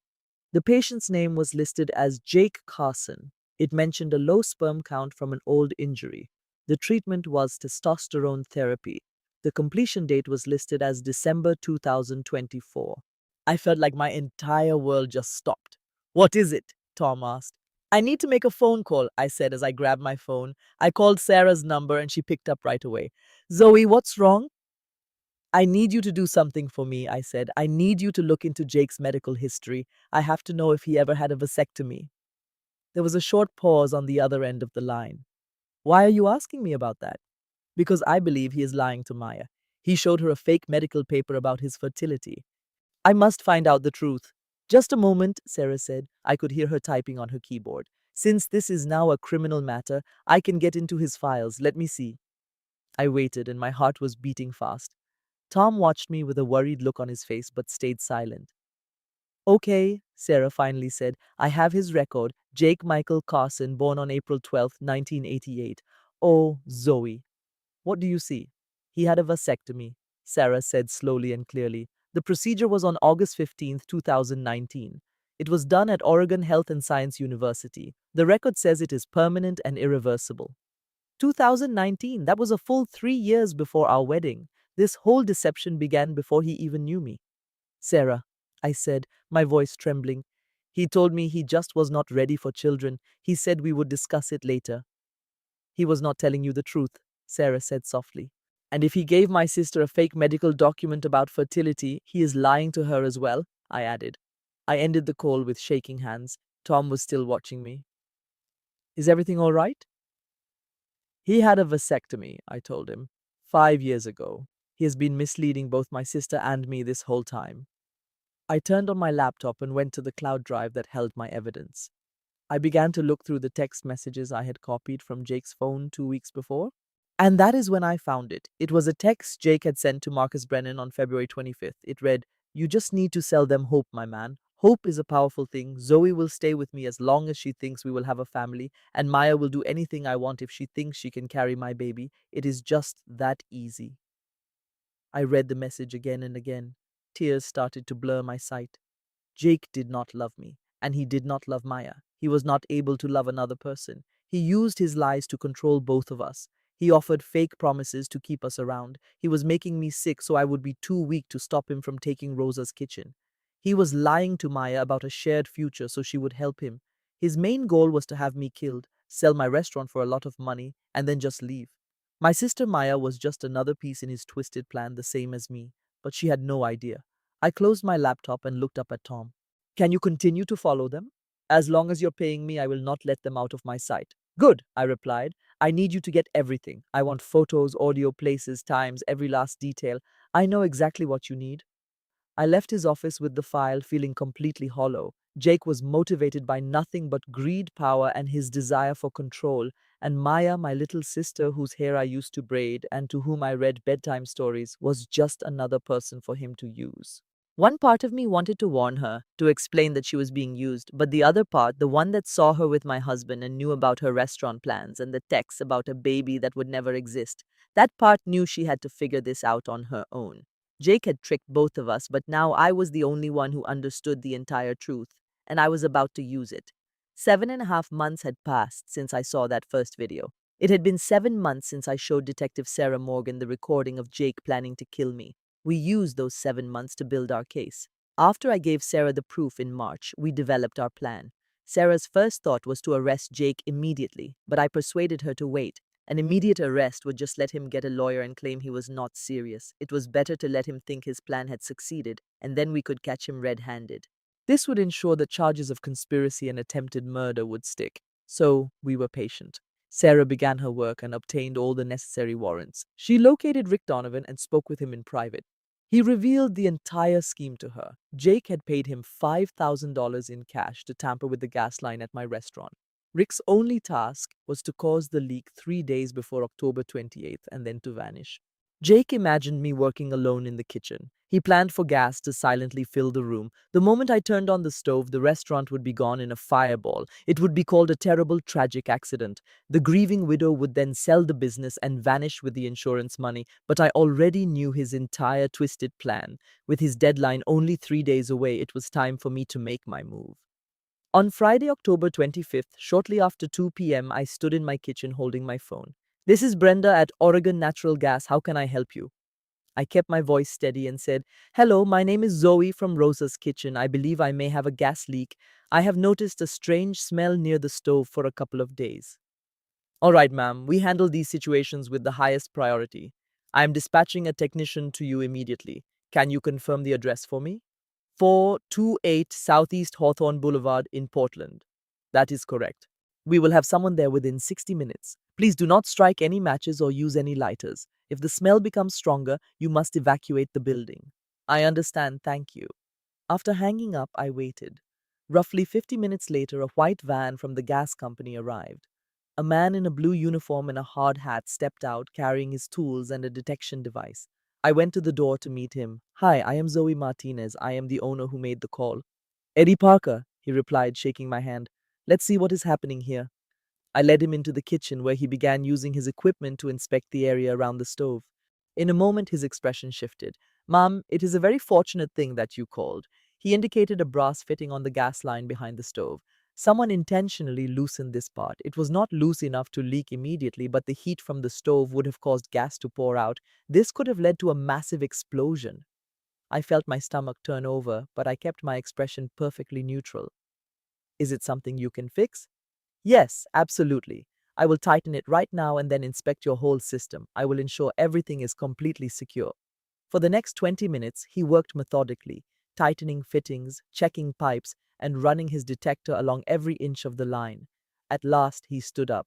Okay, you are all good to go. Everything is safe. I am not detecting any leaks at all. But I need to ask, do you have any idea how that valve got so loose? Something like that does not just happen on its own. I took a long, steadying breath. I am not certain. Perhaps something just fell and hit it. He gave me a doubtful glance but did not press me for a different explanation. Okay, well, it is 100% safe now. He then mentioned, company policy requires me to file a report on this with the main office. Actually, I interrupted, pulling $500 in cash from my wallet. I was hoping you might do me a small favor. My husband is a constant worrier. If he learns that I called the gas company, he will accuse me of being paranoid and it will start a huge argument. Is there any way you could possibly not file the report just for this one time? This is for your time and inconvenience. Eddie looked down at the money in my hand, then looked back at my face. Ma'am, company rules state that I have to report every single service call. I understand, I replied, but the issue is resolved. Everything is safe now. I would just sincerely appreciate avoiding a big fight with my husband. He considered this for a moment, then he accepted the cash and slid it into his pocket. All right, but you must call us immediately if you smell gas again. Do you understand me? I will. Thank you so much. After he left, I bolted the door and exhaled deeply. The first part was finished.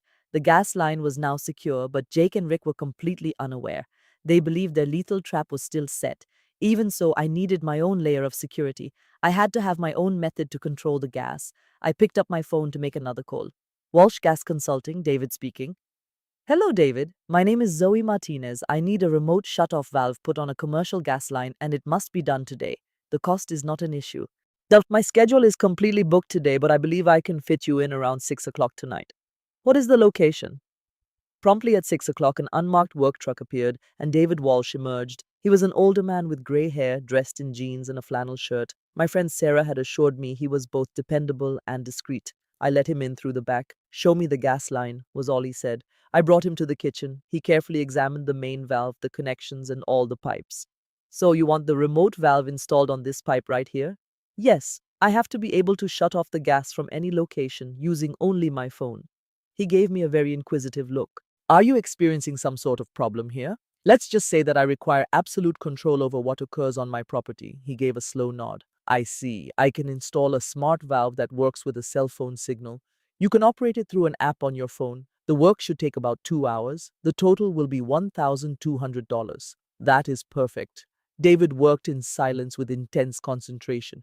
He installed a small valve behind the stove, wired it to a control unit, and then paired that unit with an app on my phone. Once he was done, he took out his own phone. Download this application, GasSafe Pro. I have already connected your valve to it. You see this button? I glanced down and saw a large red button on the screen labeled Emergency Shutoff.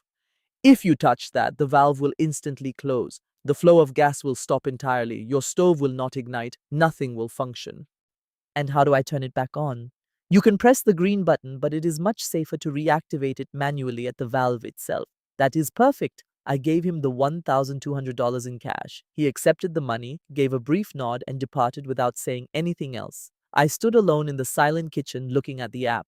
A single button held all the power. I had to test it. I pressed the red button. I heard the distinct click as the valve closed. I pressed the green button. It clicked open again. I repeated this 3 more times just to be certain. Next, I went online and ordered a handheld gas detector with 2-day delivery. I put my phone in my pocket. The restaurant was finally safe. I was the one controlling the gas now, and Jake had no idea what was coming. I walked to the front window and gazed out at the street. The sun was going down, casting long orange shadows. In just 3 days, Jake would come through that door, assuming I would be gone. He would be anticipating a massive explosion. He intended to destroy my life and just continue with his own, but he was deeply mistaken. October 28th was not going to be the day of my death. It was going to be the day that Jake Carson's entire world fell apart, and I was the one who was going to light the fuse. On Sunday night, October 27th, I was sitting by myself in the restaurant office. I clutched my phone, my stomach a mess of nerves. Tomorrow was the day Jake intended to kill me, the day I would finally wake up from this nightmare. The restaurant is not open on Sundays, so the dining area was dark and completely still. The only noises were the low hum of the kitchen refrigerator and the soft ticking of a clock my grandmother hung on the wall 30 years ago. A storm had rolled in and rain tapped against the windows like countless small drums. I launched the Text Now app on my phone. I had downloaded it yesterday to create a temporary untraceable number. I had used it to communicate with Sarah without Jake knowing, but tonight it served a new function. I was about to use it to lay a trap for my own sister. I stared at the empty message field, my thumb hovering above the screen, prepared to type. This was the moment. This was the way I would pull Maya into my plan. A small, naive part of me wanted to just call her instead. It wanted to offer her a final chance to escape, to explain that Jake was only using her, that he would discard her when she was no longer useful. I wanted to yell at her about his secret plans, the fake medical reports, and the messages where he mocked her for wanting a child. But I knew that was not an option. Maya had already made her decision. She had picked Jake. She chose to be with my husband. She chose to help him take Rose's kitchen from our family. And tomorrow she would at last have to deal with the outcome of that choice. I inhaled one long, unsteady breath and began to type. The message had to seem like it came directly from Jake. It needed his signature blend of confidence and thrill. I had analyzed his messages for months. I understood his style. I wrote, Babe, Zoe is having a surprise anniversary party for me tomorrow, October 28th at 8 o'clock in the evening at the restaurant. She is trying desperately to get me back. She even asked my mom and friends to be there to corner me. This works out perfectly for us. With that many people around, the accident will look completely genuine. Nobody will ever suspect a thing. Just arrive as if you're a normal guest. Act nice to Zoe when it happens after they go home around 10. We will both have solid alibis. Do not reply to this text. Zoe is monitoring my every move. Just have faith in me, my love. After tomorrow, we will finally be free. I love you. I checked the text 4 separate times, making sure it sounded exactly right. This story had to be flawless. Maya had to believe it was from him. I finally pressed send. The message was delivered. I set the phone on the table and stared, my heart pounding against my ribs. What if she sees that it is a lie? What if she calls Jake to confirm? What if she decides not to appear? The clock read 7:34 in the evening. I waited for 1 minute, then two, then five. The phone buzzed. I grabbed it so quickly I nearly fumbled it. It was a text from Maya. Okay, baby, I will be there. It will all be ours soon, right? Her words felt like a tiny shard of glass in my heart. It will all be ours. She had complete faith in him. She was sure Jake loved her and would leave me. They would start their dream restaurant, Maya's Table, using the money from my own family's business to fund their new life. She was clueless that Jake had an operation 5 years ago that left him unable to have children. She did not realize he was deceiving her about starting a family together. She was totally unaware that he planned to abandon her as soon as he had my money. He intended to leave her with absolutely nothing. Worse, his plan was to make sure she took all of the blame. I typed out a response, still pretending I was Jake. We are going to have it all, baby, I promise. I will see you then. Wear something beautiful and make sure you act surprised when you get here. Her answer arrived in seconds. I will. I love you. I finished the conversation, deleted the entire chat log, and reset the phone to its factory settings. As I sat alone in the dark office, I felt a deep emptiness inside me. There was no feeling of triumph, no sense of being clever. All I felt was a heavy and profound sadness, because tomorrow Maya would step into Rose's kitchen thinking her life was about to begin, but in reality, her whole world was about to come crashing down. I could not let that thought stop me, though. Not anymore, not after what Jake had done to me. I got to my feet, put the phone in my pocket, and went to the window. Rain was falling outside, blurring the car lights on Hawthorne Boulevard. Somewhere in the city, Jake was probably at his house texting Maya. He was likely practicing his story for the police about his wife's horrible accident. And somewhere else, Maya was feeling euphoric, believing she had won everything. But tomorrow, they would both learn the truth. The stage was set for tomorrow. I moved away from the window, locked the office door, and started my drive home. My whole plan was officially in motion. I had complete control over the restaurant's main gas line. All of the proof was stored safely in 3 separate places. My friend Sarah was aware of every single detail. The invitations had been delivered, and Maya just confirmed her attendance. Tomorrow night, October 28th at 8 o'clock, all the key players would be in that restaurant. By the end of the night, both Jake Carson and Maya Martinez would be in police custody. Everything was in place. Tomorrow, it would finally be over. I was wide awake at 6 o'clock sharp on Monday morning, October 28th, and I reached for my phone. I did not need an alarm. I did not need to sleep. I had only slept for about 2 hours anyway. This was the day it would all end. I opened the gas control application on my phone and pressed the large red button for an emergency stop. 2 miles away, a valve at Rose's kitchen made a loud clicking sound as it closed and locked. There would be no gas leak. There would be no explosion. There would be no awful accident. Jake's terrible plan had been completely stopped. I got dressed in the faint morning light, choosing black jeans and a gray sweater. I neatly folded my grandmother's apron and put it in my bag. I drove through the empty, wet streets of Portland until I reached Rose's kitchen. I used my key to let myself in through the back. The restaurant was cold and silent. The faint scent of old spices lingered in the air like memories of meals long past. I flipped on the lights, tied on my grandmother's apron, and began to work. I was not just making a meal today, I was building my case against him. The meal would have 7 courses, with each one standing for one of the 7 deadly sins. These 7 pieces of proof would cause the total ruin of Jake Carson. They would strip him of everything he had plotted to take from me. I began with the menu. I wrote it on a chalkboard in the dining room. Course 1, bitter coffee for the poison he gave me. Course 2, the forged contract for his act of deceit. Course 3, broken promises for the false promise of children. Course 4, the betrayal for his secret affair with her. Course 5, the murder plot for his scheme to kill me. Course 6, ambition for his bottomless greed and his plans for Maya's table. And Course 7, the truth, which would be the final act of justice. I stood back and looked at what I had written.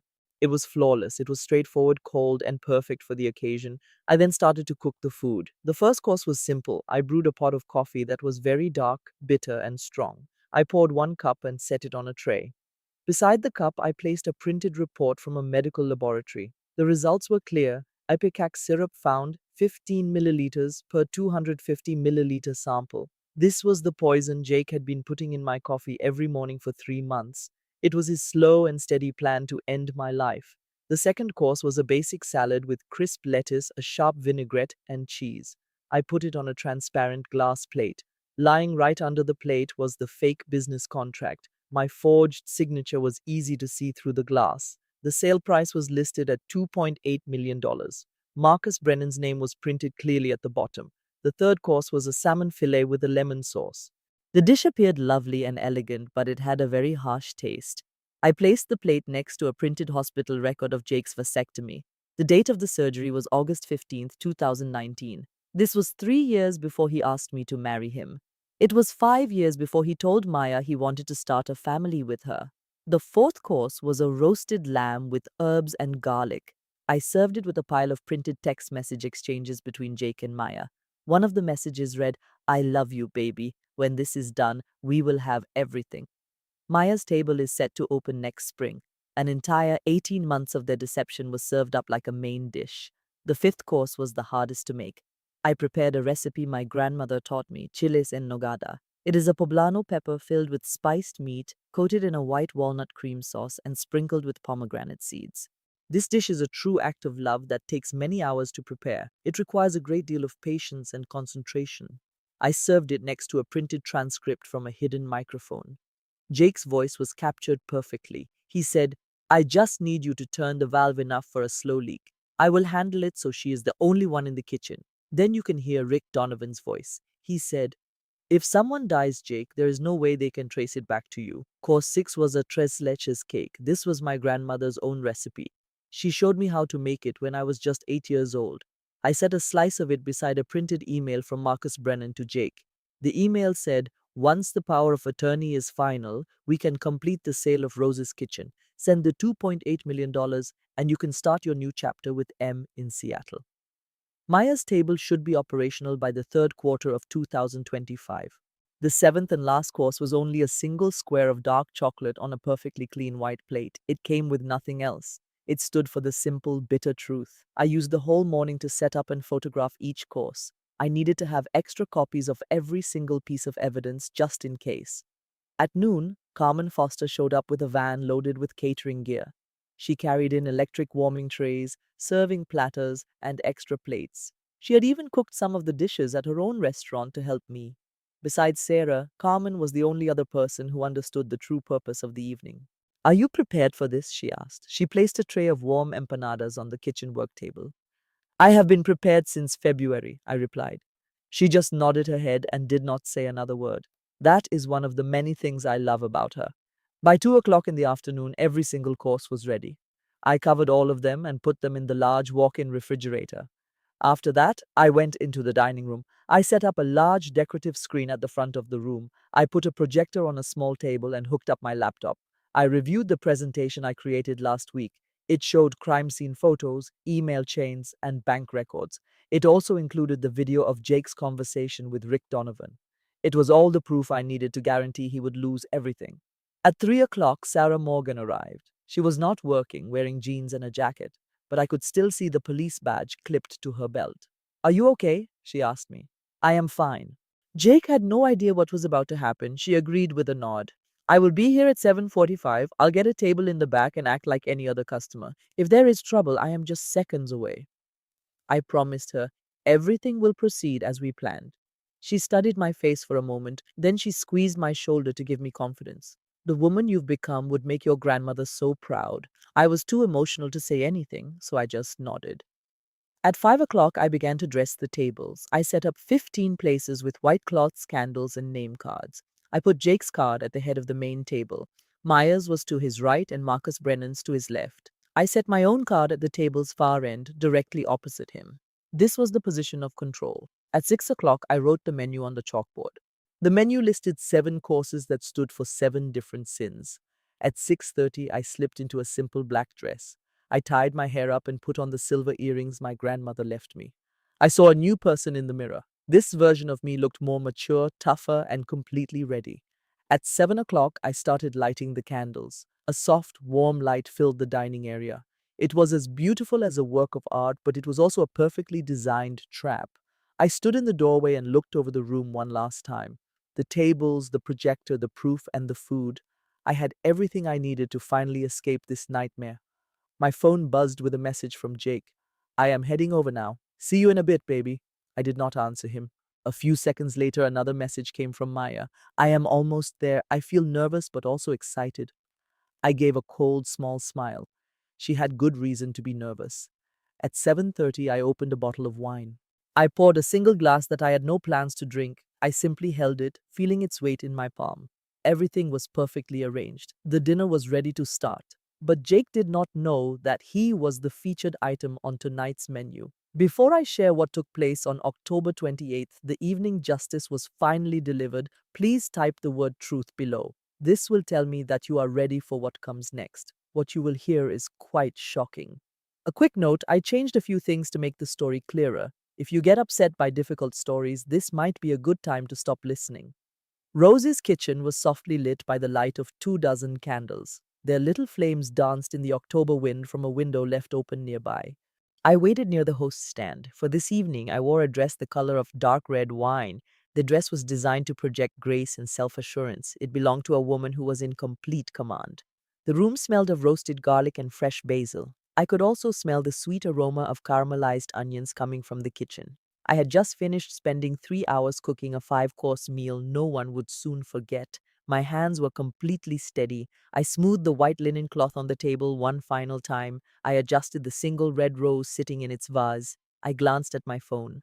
The display showed 7:58 in the evening. In only 2 minutes, my first guest would be arriving. The trap that I had spent 8 months setting was about to close. The door swung open at exactly 5 minutes past 8. Jake entered. His wide shoulders seemed to fill up the whole doorway.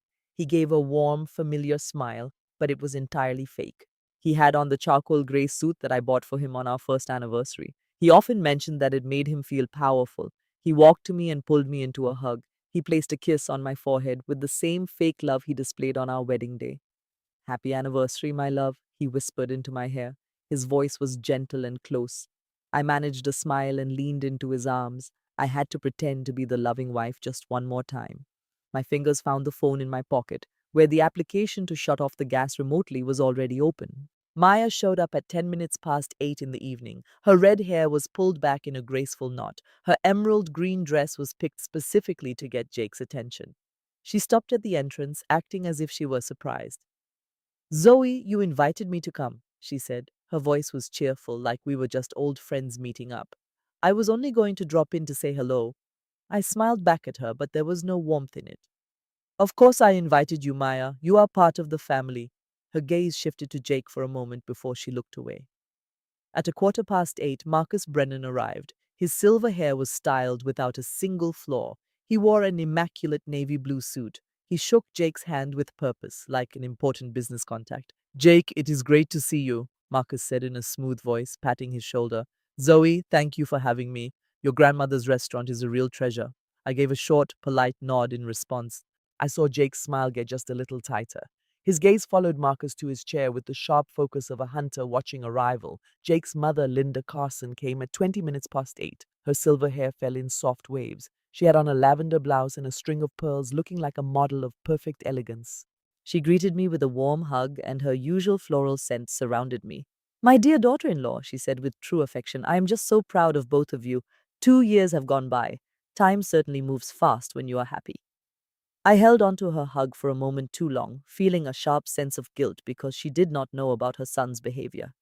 At 25 past 8 in the evening, Detective Sarah Morgan entered, wearing a simple black blazer and jeans with her badge hidden in her bag. She hugged me and gave me a look that we both understood. Zoe, it has been a long time, she said, loud enough for the others to hear.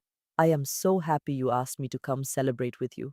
I squeezed her hand for a second, a quiet sign that she was here tonight as a witness, not a guest. During the next 15 minutes, the last 10 guests came one after another. My Aunt Carmen got there at 28 minutes past 8, still wearing her nursing uniform from her shift at Providence Hospital.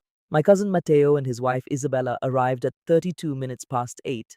Their 2-year-old daughter Anna was fast asleep in her mother's arms. Mr. and Mrs. Anderson, an older couple who had been regulars at Rosa's kitchen for 20 years, arrived at 8:36, bringing a bottle of wine and warm greetings. Father Miguel from Our Lady of Sorrows, the same priest who married Jake and me, arrived at 8:40. He came with a blessing for our anniversary and a little book of prayers. Jenny, my best friend from cooking school, showed up at 43 minutes past 8. As usual, her camera was hanging from her neck. Lastly, my lawyer, Benjamin Hartley, walked in at 8:47. His quiet demeanor was a guarantee that everything said tonight would be recorded and have legal weight.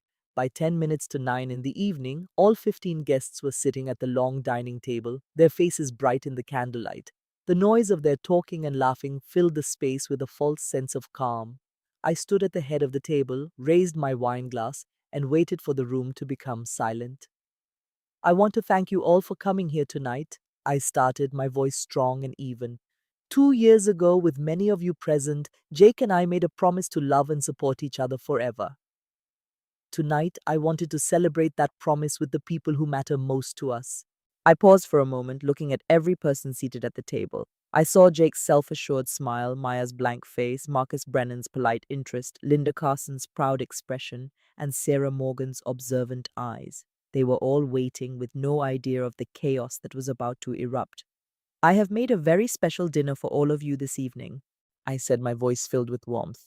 There will be 5 courses, and each one is from a recipe in my grandmother Rose's own cookbook.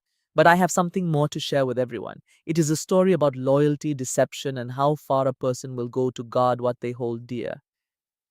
I saw Jake's smile weaken for just a moment.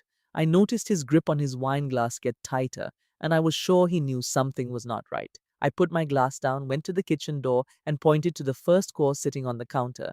It was a simple plate of heirloom tomato bruschetta with a balsamic glaze and fresh basil. The first course is coming out now, I announced, turning back to my guests, and it marks the beginning of tonight's story. I looked at Jake from the other end of the table, meeting his eyes for a long, quiet second before I smiled.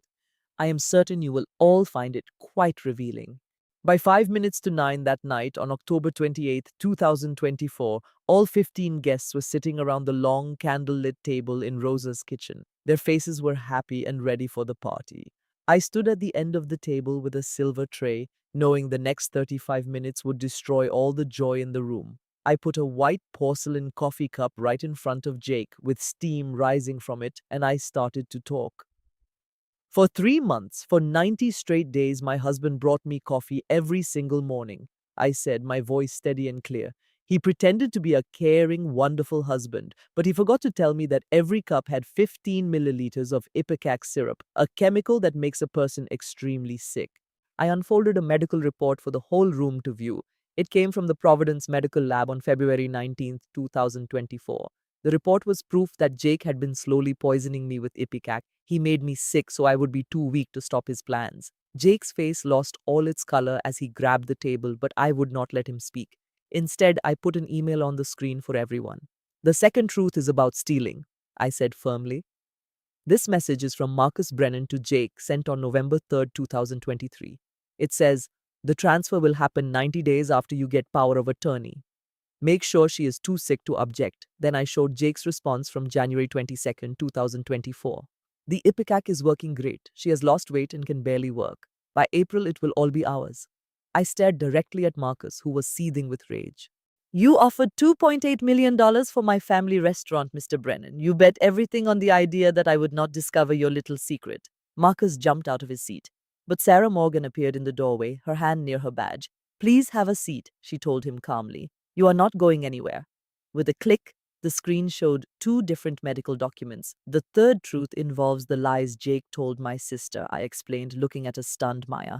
I presented the two reports. The first was a fake fertility record from a made-up clinic saying Jake could barely have children. The second was his real file from August 15th, 2019. It showed he had a vasectomy 5 years ago. I let the silence become heavy. That clinic does not exist, Maya. Jake created that paper to deceive you. He could not give you a child because he never wanted one. Tears streamed down Maya's face as she looked at Jake, completely betrayed. Is it true? She whispered.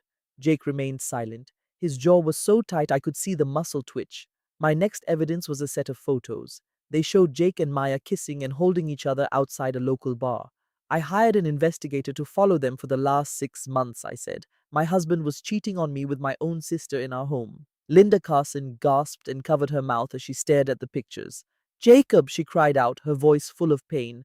How could you do this? Jake finally found his voice, speaking in a low, desperate tone. Mom, it is not what you think. Zoe is inventing all of this. I stopped him right there. Am I really? I then played an audio file and Jake's voice echoed through the quiet room. I need a favor from you, Rick. Go to Rose's kitchen and find the gas line for the stove. Loosen it just enough to create a small leak. The smell will not be obvious, but once that stove is turned on... Another voice spoke, filled with suspicion. Are you asking me to make an explosion? Jake's reply was horrifying. I am asking you to make an accident. I will pay you $5,000 in cash. Do it on October 28th after 8 at night. When the recording finished, I showed my phone, which had an app to control the gas supply. The fifth truth is that he tried to kill me, I announced. Jake paid Rick Donovan to tamper with this kitchen tonight. He planned for this place to explode at 8 o'clock, killing me and everyone else, including his mother. Linda fell into her chair crying and Aunt Carmen went to her side. Jake shot to his feet, his face flushed with rage. I did not want anyone else to get hurt, he yelled. It was only for... He cut himself off, but it was too late. He had admitted it. I showed my final piece of evidence, a text from Jake to Maya sent on October 1st. The sixth truth, I said, is about simple greed. Jake wrote to Maya, when Zoe is gone, we can have our own place, Maya's table, just us. She replied, I am so thrilled. I love you. Maya hid her face in her hands and started to tremble. I placed my phone on the table. And the seventh truth, my voice now like steel, is justice. Sarah Morgan stepped into the room. Her badge was now clearly visible on her belt. Her expression was serious. Jacob Carson, you are under arrest for attempted murder, conspiracy to commit fraud, and solicitation of arson, she stated. Marcus Brennan, you are under arrest as an accomplice to fraud. She took out handcuffs and snapped them on Jake's wrists. He stood there, completely stunned and pale. A second detective, James Torres, came in and cuffed Marcus. You have the right to remain silent, Sarah recited. Anything you say can be used against you in a court of law. I watched them lead Jake away at 9:28 in the evening on October 28, 2024. He looked totally defeated. I felt a huge burden lift from my shoulders. It was not a happy moment, but it was relief that justice was happening. Maya was still crying. Linda Carson took my hand. Her eyes were red and puffy. Zoe, I am so very sorry, she said softly. I had no idea. I gave her hand a gentle squeeze. I know, Linda. This is not your fault. The door closed behind Jake and Marcus at 9:30 at night. The only thing you could hear was Maya's quiet sobbing. I looked at my guests. They were all in shock, but they were all completely safe. It is all over, I whispered to myself. It is finally over. At 9:35 that evening, just 5 minutes later, Detective Sarah Morgan was in the kitchen. It was October 28th, 2024. Her badge gleamed as she spoke to the guests, who were still in their seats. Ladies and gentlemen, Sarah announced, her voice steady and clear. Tonight you saw the end of an 8-month investigation into fraud, attempted murder, and poisoning. Please stay where you are while we secure the area. She glanced at Jake, who was cuffed and angry. Jacob Carson, you are facing several serious charges. The first is attempted murder. You tried to use a gas leak to kill your wife and 14 others. The second is poisoning. You gave her ipecac syrup for 90 days from November 15th, 2023 to February 14th, 2024. Third, you are charged with conspiracy to commit fraud. You used forged documents to steal Rose's Kitchen, a business with a value of $2.8 million. Fourth, you are charged with trying to hire someone for arson and murder. This relates to hiring Rick Donovan on February 27th, 2024, and offering him $5,000 to damage the gas line. And fifth, identity fraud, for making false medical papers from a clinic that is not real. Sarah listed the charges evenly. Each charge seemed to hit Jake like a physical punch. His anger faded into pure terror. This is all a lie, Jake yelled, his voice cracking. Zoe trapped me. She set this whole thing up. Sarah's face remained unchanged. Mr. Carson, we have a recording of you planning the gas leak. We have the emails between you and Marcus Brennan discussing the poison and the fraud. We also have lab reports, a handwriting expert, a formal statement from your wife's lawyer, and a video from your own home office. She paused for a second. You set yourself up. She then looked at Marcus, who stood quietly next to Jake. His hair was a mess and his nice suit was wrinkled. Marcus Brennan, you are charged with a conspiracy to commit fraud, being an accessory to attempted murder, and racketeering. These charges are for your role in helping Jacob Carson steal Rose's Kitchen with fake documents and intimidation. Your email conversations with Mr. Carson from October 10th, 2023 to January 22nd, 2024 prove what you intended to do. Near the wall, Maya was crying and shaking. She was not being arrested, but she was clearly scared. Sarah approached her and spoke in a kind yet serious voice. Maya Martinez, on October 27th, 2024, at 7:30 in the evening, you got a text message. It came from Jake. He wanted you here to be his alibi for a fatal explosion. Is that right? Maya nodded and whispered, Yes. He told me Zoe was throwing a party and I should be here. He said we could finally be together. He made it sound like an accident that no one would figure out. I believed he was just talking about them getting a divorce. I never knew he was going to try to harm her. Sarah watched her closely. Did you have any idea he was poisoning her? Maya shook her head wildly. No, I swear I did not. I knew he was seeing me and was going to leave Zoe, but I never thought he would do something this evil. Sarah took out a small recording device. Maya, I am going to give you an option. If you cooperate completely with the Portland police and the district attorney, and if you testify against Jake Carson and Marcus Brennan, you will be shown leniency. Any additional evidence you share about what they did will lead to fewer charges and a reduced sentence. Do you understand what I am saying? Maya looked at me, her eyes swollen and begging. Zoe, please, she cried. I am so sorry. I made a huge mistake. I truly believed he loved me. I stood there, arms crossed, my face a carefully blank slate. I had nothing to say to her. At 9:42 in the evening, Detective James Torres came through the back door. He was with two forensics technicians who carried large black equipment cases. Sarah, we are ready to process the scene, he said. Sarah pointed to a table. Bag the laptop, the coffee cup beside Mr. Carson, and Miss Martinez's phone with the gas app. Also, take the papers she gave us. I need the gas valve behind the stove photographed and collected. A sworn statement from the remote system engineer confirmed Rick Donovan's sabotage. One technician began taking pictures of the table, laptop, and valve. The other put each piece of evidence into a labeled bag. Torres then walked to Jake and took a card from his pocket. Mr. Carson, you have the right to remain silent. Anything you say can be used against you in a court of law. You have the right to an attorney before we ask you any questions and to have one with you while you are being questioned. If you cannot afford a lawyer, one will be appointed to you. If you choose to answer questions now without an attorney present, you still have the right to stop at any time. Now that you understand your rights, are you willing to talk to me without a lawyer? Jake just stared at him with a clenched jaw and said nothing. At 9:50 that evening, Sarah and Torres led Jake and Marcus out the front door. Maya followed them in handcuffs, crying softly. She had already promised to cooperate and had signed a witness statement. As they got to the door, Jake glanced back at me one last time. You are going to regret this, Zoe, he threatened, his voice low and hateful. You can call this a victory, but you have ruined everything. I met his stare without flinching. No, Jake, I said calmly. You are the one who ruined everything. I simply made you accountable. The door closed behind them at 9:53 in the evening and the room fell silent. Linda Carson was at the table, crying on Aunt Carmen's shoulder. Father Miguel was whispering a quiet prayer. Benjamin Hartley came to me and put a hand on my shoulder. You did the right thing, Zoe, he said. I could only nod, unable to speak. For the first time in 8 months, the terrible tightness in my chest started to loosen. On December 18th, 2024, 7 weeks and 3 days after Jake's arrest, I was finally free. I sat in the front row of courtroom 412 in downtown Portland, my hands clutched in my lap. My coat was buttoned up tight against the winter cold. I saw Judge Margaret Whitmore enter, her black robe flowing behind her, her face stern and unreadable. The trial had lasted for 3 weeks, from November 27th to December 16th.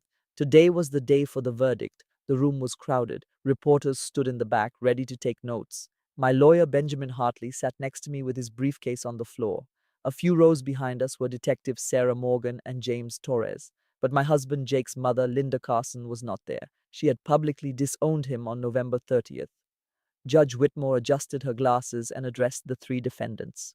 This court is ready to deliver sentences for Jacob Michael Carson, Marcus James Brennan, and Maya Elena Martinez, she announced in a firm voice. Mr. Carson, would you please rise? Jake stood up from his chair. The bright orange of his jail uniform was a shocking change from his typical designer suits. His face was pale and thin after 2 months in jail. Judge Whitmore looked down from her elevated bench. Jacob Michael Carson, a jury has found you guilty of multiple crimes. These include attempted first-degree murder and aggravated assault with poison. You are also guilty of conspiracy to commit fraud, arson for hire, and identity theft. The evidence against you was overwhelming. We looked at phone recordings, emails, and toxicology results. We studied fake documents and heard from many witnesses, including Maya Martinez. It is obvious you spent months planning to poison your wife, steal her business, and then murder her. You set up an explosion that would have also killed 14 other people. The judge paused, letting her words settle in the quiet room. This court finds your actions to be one of the most serious cases of domestic violence and financial abuse it has ever seen. You showed absolutely no regard for human life. For these crimes, you are sentenced to 12 years at the Oregon State Penitentiary. You will not be eligible for parole for the first 8 years. After your release, you will have 5 years of supervised probation. You are also ordered to pay $500,000 in restitution to Mrs. Zoe Martinez. This money will come from the sale of your assets, including your car and personal investments. Your claim to Rose's Kitchen is hereby ended, and full ownership is returned to Mrs. Martinez. Jake's lawyer talked about an appeal, but Jake was silent. His shoulders drooped as an officer led him away. Next, Judge Whitmore turned to Marcus. Mr. Brennan, please stand. Marcus stood up. His silver hair was perfectly styled, his face showing no emotion. Marcus James Brennan, you are guilty of conspiracy to commit fraud and for being an accomplice to attempted murder. You schemed with Jacob Carson to illegally take control of Rose's Kitchen. You used intimidation, false documents, and took advantage of Mrs. Martinez's poor health, which was caused by the poison.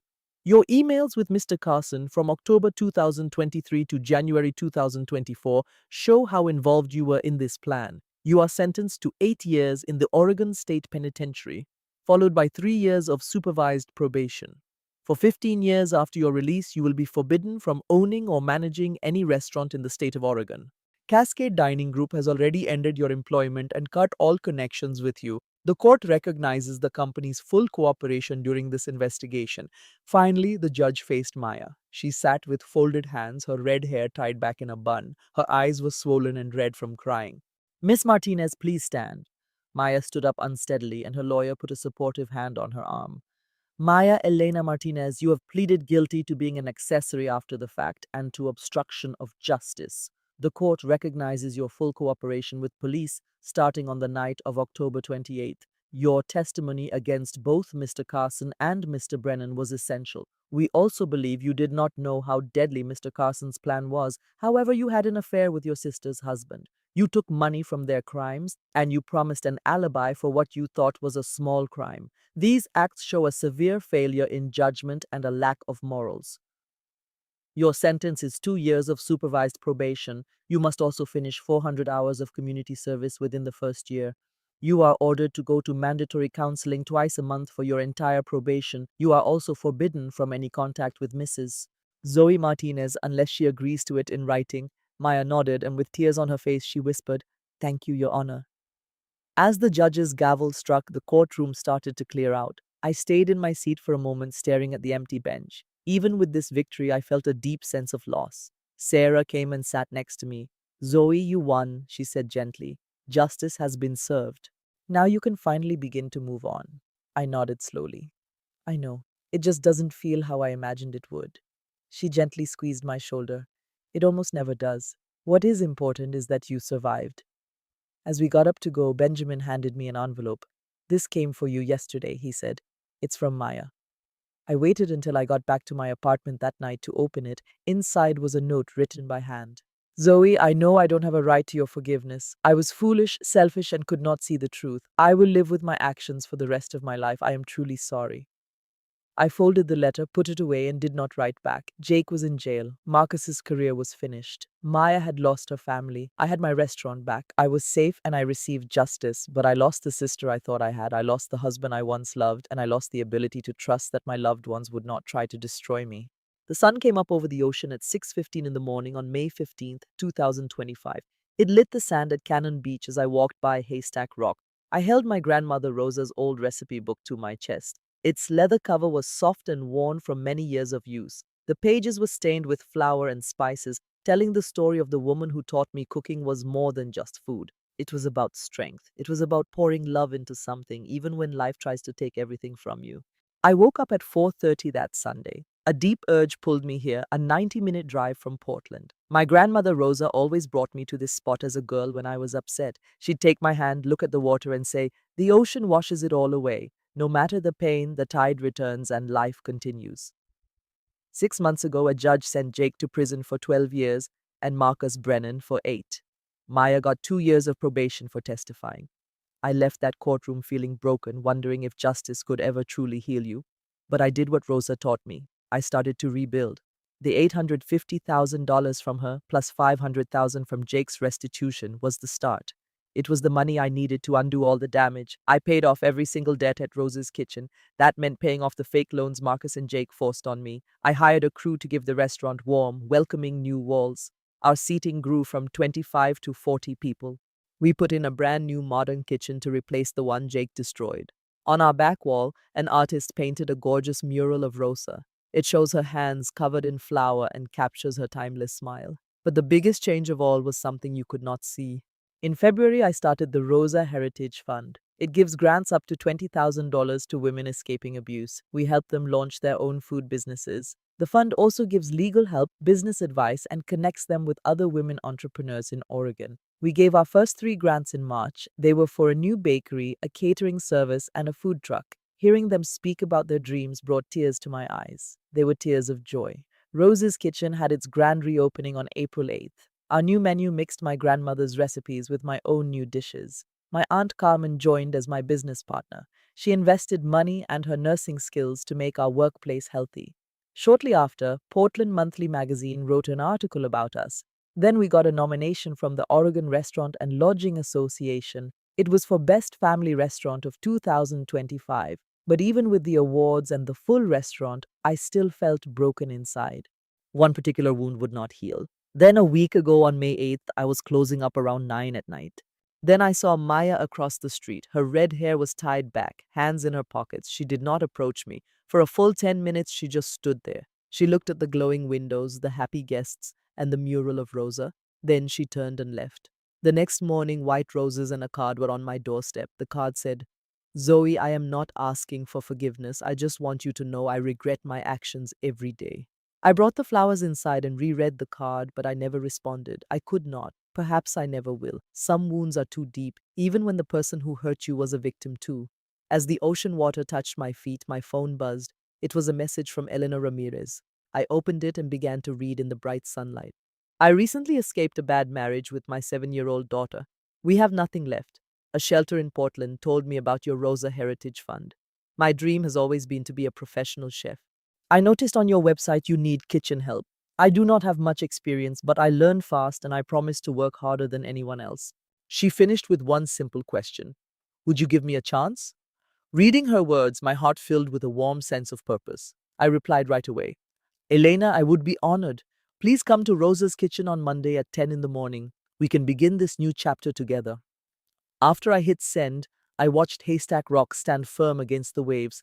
I thought about Jake in his cell, Marcus without his money, and Maya with her choices. They almost destroyed my life. Then I thought of Elena, my Aunt Carmen, and everyone who called Rosa's kitchen home.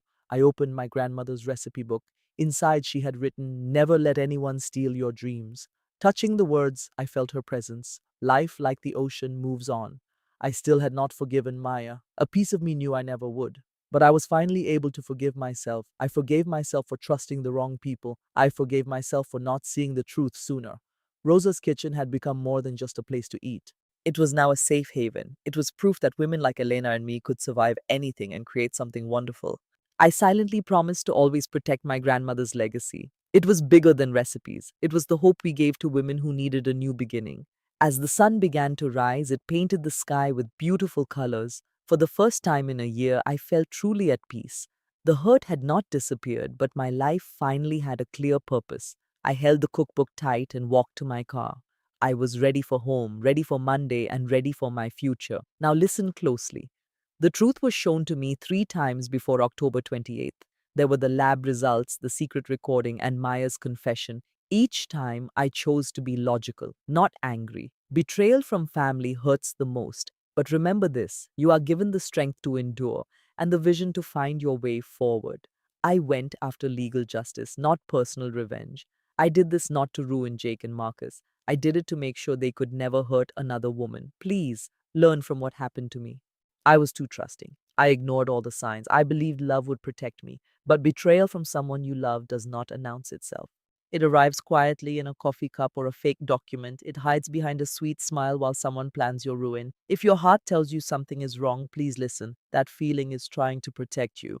The moment you ignore that inner voice, you are inviting pain. So here is my advice: protect your finances, document everything. Never let love make you careless. Getting even is temporary, but true justice lets you sleep peacefully. It is watching truth win in court. When people you love break your world, rebuilding is not about forgetting. It is about turning your pain into your purpose. Rosa's kitchen serves more than meals now. It serves hope. And I am sure that was the plan for me all along. If this story connected with you, I would be honored if you shared your own in the comments. Please subscribe to hear more true stories of survival. Share this video with anyone who needs a message of hope. Thank you for listening to me. Your time is valuable. I want you to know the stories on this channel may include some changed details for educational reasons. If you are looking for a different type of story, please check out the other videos on our channel. Please stay safe and stay strong. And never forget, you are not as alone as the betrayal makes you feel.